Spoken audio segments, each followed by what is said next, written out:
बेटा जरा देख कर बताना, मेरे खाते में पैसे आ गए क्या? उस बुजुर्ग महिला ने कांपते हाथों से अपने साथ लाए झोले में से पासबुक निकालकर काउंटर पर रख दी। वो पिछले कुछ महीनों में बैंक के इतने चक्कर लगा चुकी थी कि सामने काउंटर पर मौजूद शख्स भी अब उसे अपना कोई जान पहचान वाला ही लगने लगा था। अरे अम्मा, मैंने आपको अगले हफ्ते आने को बोला था। सुबह सुबह अम्मा को देख काउंटर पर मौजूद शख्स ने पासबुक उठा अम्मा का अकाउंट चेक करते हुए याद दिलाया। बेटा एक बार देख लो, शायद आ गए होंगे। नहीं अम्मा, कोई रुपए नहीं आए हैं। अम्मा का पासबुक वापस काउंटर पर रखते हुए वो अपने कंप्यूटर की स्क्रीन पर व्यस्त हो गया। बेटा तुमने ठीक से तो देख लिया ना?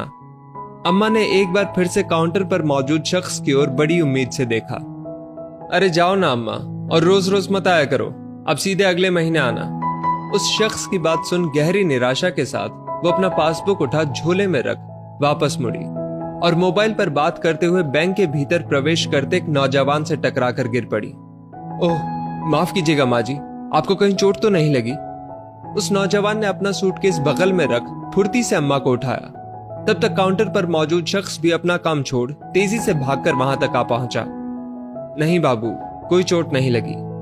झोला संभाल अम्मा उठ खड़ी हुई। अम्मा का काम हो गया?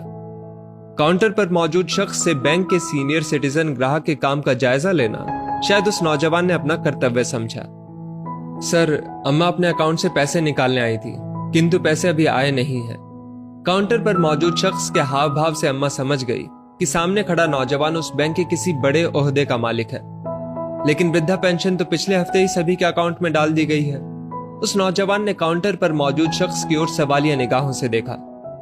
नहीं नहीं बाबू, वृद्धा पेंशन नहीं चाहिए, मेरा बेटा रुपये भेजता है। अम्मा का स्वाभिमान देख वो नतमस्तक हुआ। अच्छा अच्छा, तो अभी तक रुपये नहीं आए? सर, पिछले 6 महीनों से अम्मा के अकाउंट में कोई रुपया नहीं आया है, लेकिन अम्मा रोज बैंक आ जाती हैं। आप मुझे अपनी पासबुक दिखाइए। देखिए ना बाबू। अम्मा ने फिर से अपने कांपते हाथ झोले में डालकर लगभग चिथड़ा बन चुकी पासबुक उसके हाथ में दे दी। उसने उलट पुलट कर देखा। अम्मा की पासबुक में पिछले 6 महीने को छोड़कर हर महीने की 2 तारीख को 2000 रुपए नियमित रूप से भेजे गए थे। अब आपका बेटा रुपए नहीं भेजता तो आप वृद्धा पेंशन के लिए आवेदन क्यों नहीं देती? उस अजनबी अम्मा के लिए उसे थोड़ी चिंता हुई। नहीं बाबू, माँ बाप खैरात पर पले, ये मेरे बेटे को पसंद नहीं। ये सुन उस बुजुर्ग अम्मा के प्रति उसके दिल में सम्मान 2 गुना हो गया। लेकिन अब वो रुपए भी तो नहीं भेजता, आपकी जिंदगी कैसे चलेगी? जिंदगी तो चल रही है बाबू, लेकिन एक ही गम है कि अब उससे बात नहीं हो पाती और ना ही उसका कोई हालचाल मिल पाता है। आपके पास उसका कोई मोबाइल नंबर है? इसी खाते में लिखा है बाबू, लेकिन सरपंच कहते हैं अब उस पर बात नहीं हो सकती। क्यों? वो नंबर बंद हो गया है। अच्छा, आप यहीं बैठिए, मैं देखता हूं। वो अम्मा की पासबुक लिए अपने केबिन के भीतर चला गया। मुश्किल हालात में भी अम्मा में मौजूद स्वाभिमान से प्रभावित होकर उस स्वाभिमान को जस का तस बरकरार रखने के लिए अपनी अच्छी खासी तनख्वाह में से हर महीने 2000 रुपए अम्मा के अकाउंट में डालना उसके लिए कोई बड़ी बात नहीं थी। थोड़ी देर बाद वो बाहर आकर बेचैनी से इंतजार करती अम्मा से बोला, अम्मा, आपके बेटे की नौकरी छूट गई थी, इसलिए वो आपको इतने दिनों तक रुपए नहीं भेज पाया, लेकिन अब उसे नौकरी मिल गई है। अगले महीने से वो आपको रुपए जरूर भेजेगा। बाबू, उसे मना कर दीजिए, रुपये ना भेजे। बस पहले की तरह कभी कभी सरपंच के मोबाइल पर फोन कर अपना हालचाल मुझे बता दिया करे। अम्मा के चेहरे की निराशा थोड़ी कम हो गई और ये देख उसे खुशी हुई। जी ठीक है अम्मा, आप मुझे सरपंच का नंबर दे दीजिए। मेरे बेटे के पास सरपंच का नंबर है बाबू। अम्मा की बात सुन वो कुछ सोचकर चुप हो गया और पासबुक अम्मा को वापस कर अपने केबिन की ओर वापस मुड़ा। बाबू, आप मेरा एक काम कर दोगे? अम्मा ने उसे रोकते हुए पूछा। जी हाँ, कहिए।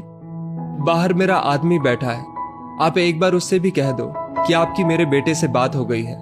अम्मा ने उसके सामने हाथ जोड़े। हाँ, लेकिन ये बात तो आप भी कह सकती हैं। वो मेरी बात पर विश्वास नहीं करेगा। क्यों? वो कहता है कि हमारा बेटा मर चुका है। क्या? उसके पैरों तले मानो जमीन ही खिसक गई। हाँ बाबू, वो कहता है कि कोई कोरोना वाला राक्षस हमारे बेटे को खा गया। ये कहते कहते अम्मा अपने पति की झूठी जानकारी के प्रति तैश में आ गई और अब तक अम्मा के प्रति सहानुभूति में झूठ बोलता वो बैंक अधिकारी सच्चाई समझ निशब्द हो गया। सचमुच कुछ घटनाएं आपको निशब्द कर देती हैं। दोस्तों, इस स्टोरी को लेकर आपकी क्या राय है, नीचे कमेंट करके जरूर बताइएगा। और ऐसी ही और भी बेहतरीन वीडियोस के लिए हमारा पेज जरूर फॉलो करें। धन्यवाद।